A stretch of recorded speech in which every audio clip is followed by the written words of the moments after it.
حضور نے جب کوئی راز کی بات کرنا ہوتی تو حضرت حذیفہ بن یمان سے کرتے. تو فرماتے ہیں کہ میں چونکہ حضور کے ساتھ نماز نہیں پڑھ سکا تھا، کافی وقت گزر گیا، تو ماں نے مجھے اجازت دی حضور کی خدمت میں حاضر ہونے کی. اس شرط پہ ماں نے چھٹی دے دی کہ حضور سے جا کے میرے لیے بھی اور اپنے لیے بھی مغفرت کی دعا کروانا. چونکہ صحابہ کی شدید آرزو ہوتی تھی کہ حضور کے ہاتھ اٹھ جائے. انہیں پتہ تھا کہ یہ ہاتھ اٹھ جائے تو باب اجابت تک پہنچتے ہیں، پھر خالی نہیں موڑے جاتے. تو کہا کہ حضور سے میرے لیے اور اپنے لیے مغفرت کی دعا کروانا. ماں نے اجازت دے دی تو یہ حضور کی خدمت میں آئے. کہتے ہیں میں نے مغرب کی نماز پڑھی اور سلام پھرا تو میرے دل میں تھا کہ حضور سے ملوں اور کہوں کہ حضور میرے لیے، میری ماں کے لیے مغفرت کی دعا کر دیجیے. لیکن حضور نوافل میں ایسے مشغول ہوئے کہ مجھے موقع نہ مل پایا، حتیٰ کہ عشاء کا وقت ہو گیا. عشاء کی اذان پکاری جانے لگی. حضور نے نماز عشاء پڑھائی، سلام پھرا تو میرے دل میں تھا کہ ماں نے جاتے ہی پوچھنا ہے کہ دعا کروائی تھی تو کیا جواب دوں گا. مغرب کی نماز کی چھٹی ملی، عشاء بھی ہو گئی اور میں عرض نہیں کر سکا. تو میں ابھی سوچ ہی رہا تھا کہ حضور حجرہ انور کی طرف بڑھ گئے. اب جنہوں نے مسجد نبوی کی حاضری کا شرف پایا ہے وہ جانتے ہیں کہ مصلی نبوی سے حجرہ رسول کا فاصلہ ہی کتنا ہے.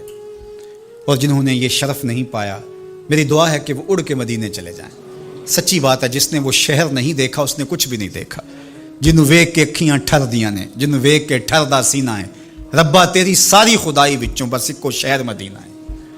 تو حضور علیہ السلام اٹھے مصلی انور سے اور اپنے حجرہ انور کی طرف چل پڑے. تو حضرت حذیفہ بن یمان کہتے ہیں کہ میں بھی حضور کے پیچھے چل پڑا. غیر ارادی طور پہ کچھ رفتار تیز ہو گئی تو قدموں سے آہٹ پیدا ہوئی.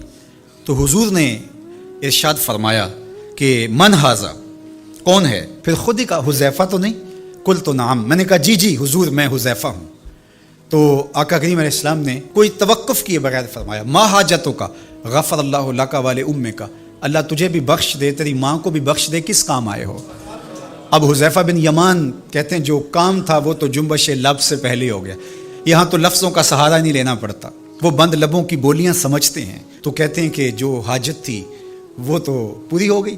یہی تو کہنا تھا کہ حضور میرے لیے اور میری ماں کے لیے مغفرت کی دعا کیجیے. پھر حضور نے ارشاد فرمایا قال ان ھذا ملک لم ينزل الارض قط قبل هذه الليلہ، اے حذیفہ یہ فرشتہ ہے جو اس رات سے پہلے زمین پر کبھی نہیں آیا، یہ پہلی مرتبہ آیا ہے. استاذن ربہ ان یسلم علیہ، اس نے رب سے اجازت مانگی تھی، مالک تیرے محبوب کو سلام نہ کراؤں، مجھے سلام کرنے آیا ہے. لیکن ساتھ ساتھ مالک نے کہا کہ جا رہے ہو میرے محبوب کے پاس سلامی پیش کرنے کے لیے تو ایک تحفہ بھی لیتے جاؤ، تو وہ بھی مجھے دینے آیا ہے. تو وہ تحفہ کیا ہے سنو، بے انا فاطمہ تا سیدۃ نساء اہل الجنہ، مجھے خوشخبری دینے آیا ہے کہ آپ کی بیٹی فاطمہ جنتی عورتوں کی سردار ہے.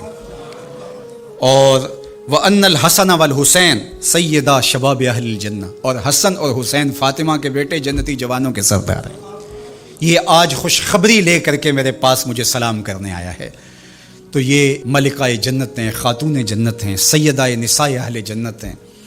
کہتے ہیں کہ جب حضور علیہ الصلاۃ والسلام کو سیدہ فاطمہ الزہرا رضی اللہ تعالی عنہا کوئی بات کرتی تھی تو حضور ان کی بات کو نہیں ٹالتے تھے، ان کی بات مان لیتے تھے. تو آج ہم سیدہ فاطمہ الزہرا رضی اللہ تعالی عنہا کی وساطت سے حضور کی بارگاہ میں استغاثہ پیش کرتے ہیں کہ اس امت مرحوم پہ اللہ سے رحم کی خیرات مانگیں اور اللہ میرے وطن کی خیر کرے، امن، رحمت اور کرم نوازیوں کے اجالے اور نور نصیب ہو، میری قوم کی بیٹیوں کو اسوہ فاطمہ کے اجالے عطا ہوں. میں نے کہا گنہگار ہوں، رب نے کہا معاف کر دوں گا. میں نے کہا پریشان ہوں، رب نے کہا سنبھال لوں گا. میں نے کہا تنہا ہوں میں، رب نے کہا تمہارے ساتھ ہوں میں. اور میں نے کہا آج بہت اداس ہوں، رب نے کہا نظر تو اٹھا تیرے آس پاس ہوں میں.